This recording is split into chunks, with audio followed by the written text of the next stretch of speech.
just to kind of wrap up this section of Romans, chapters 5 through 8, Paul does appear to be heading off into some sort of alternate subject argument here when we get to chapter 9.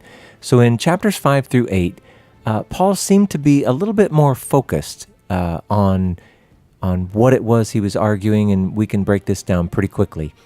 Number one, when we think of this idea of the work of Messiah, it involves three very important aspects. There's his life, the fact that he lived righteously.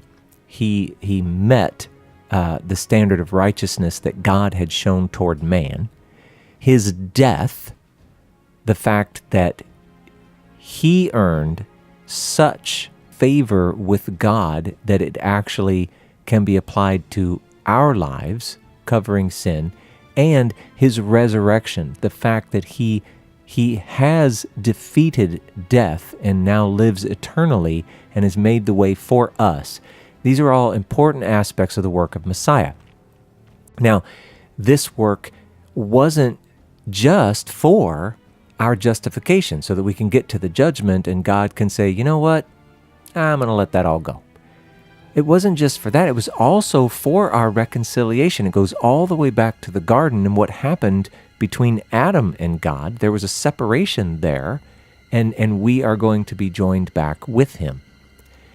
This work of Messiah, it doesn't just exonerate us in the judgment, but we will also join him, God and Jesus, eternally through our own resurrection and eternal life.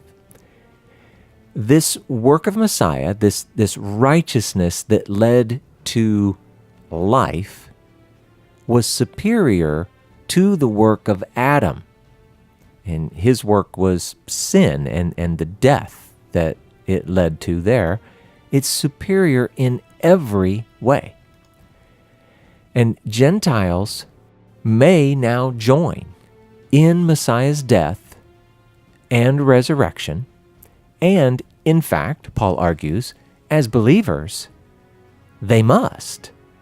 Gentiles must no longer be slaves to sin, but instead, they need to be slaves to righteousness.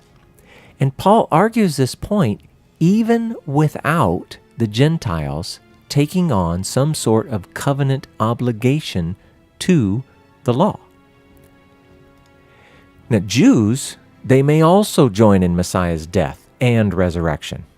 In fact, as believers, they must. But there's a difference. Jews must no longer be slaves to sin, but instead they must be slaves to righteousness.